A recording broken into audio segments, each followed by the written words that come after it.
Is this Christmas Eve? Asked my OkCupid paramour, Harry, the night before our very first date. God, it feels like it. Then he texts me, I am agog for you. After several weeks of intense emailing and texting, I have basically fallen in love with this man. An electrical engineer, but farmer at heart, and it's mutual. Holy shit! I fell in love with his words and wit. I flirted with him in Shakespeare. Mine thoughts of thee come as naturally as the traveling lamp comes each morn. I am drawn to the beast of thou. It's so easy to be brazen in writing. Harry responded, a hearty pressing of thee, a free of binding bodice, breast to beast, sets my mind on the flights of every young man's fancy. Being a lawyer, I flirted in legalese. The parties agreed to communicate daily, seductive messages of high wit and humor in consideration for much hanky-panky. Harry replied, I concur. This agreement to be signed in physical strokes upon the corpus of the other for a period of no less than 2 hours. Ow! This is so much fun. I mean, I've been divorced for years and I've dated, but I have never met anybody who is as great a match for me as this guy. But now, awaiting Harry's arrival, I am all nerves. I mean, will the attraction we have in writing be there in person? Harry steps out of his white truck. He's 6 foot tall, has a full head of white hair, bright blue eyes, and a white mustache. Hunka burning love, baby. Tongue-tied, I say, you're here. He says, you're real. And we exchange the awkward hug of the first met.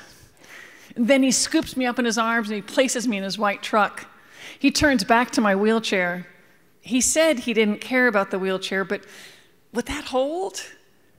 Then he looks back at me and says, tell me how to break this thing down.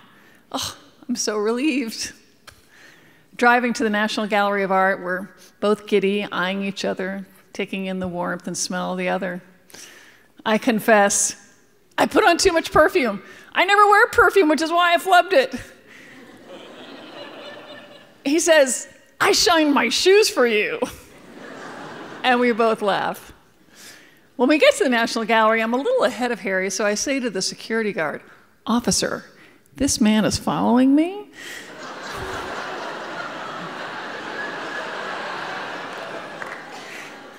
Could you detain him for a few minutes while I disappear on the elevator? Security guard winks at me and says, sure, I can help you. He does look pretty scary.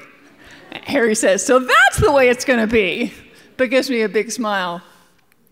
On our second date, driving through Fauquier County, Harry takes me by his old farm. He says, I'm in negotiations with the ex to get it back. I grew hops, made my own beer here, had steer for my own beef, and chickens for fresh eggs every morning.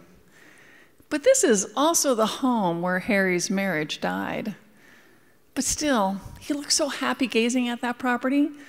I hope he gets it back. Then, at night, laying in Harry's arms, I sing him love songs, little snippets like Adele's, Whenever I'm Alone with You. And when I run out of those, I sing him snatches of Broadway tunes like, when you're a jet all the way from your first cigarette to your last dying day.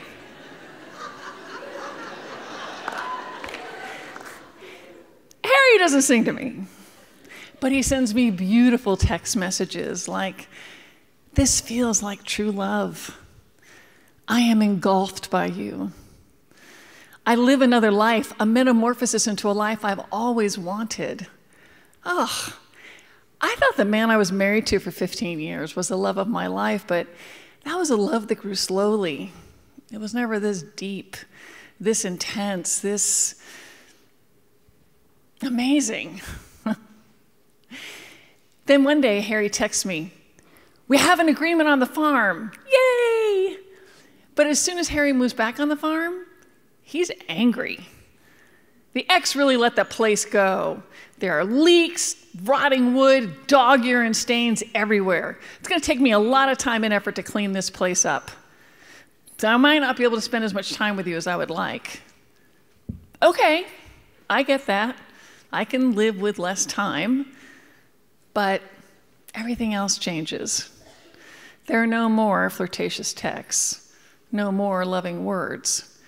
When I text him and say, "Hey, Sugar Lips, what time do you want to get together on Saturday?" He says, "This is a weekend for putting the office in order. Sorry." Is this the male equivalent of, "I can't go out tonight because I have to wash my hair"? My heart wobbles, but I tell myself, when he sells the house that he's been living in, the pressure will be off, but he keeps barreling along. When he fixes the roof, the skylights, the siding, he'll relax back to his old self, but he doesn't. Okay, when the weather gets cold, he'll have to take a break. But instead, he starts painting the interior of his 3-story home. I am way more fun than painting. I still send the occasional flirtatious text, but they go unanswered.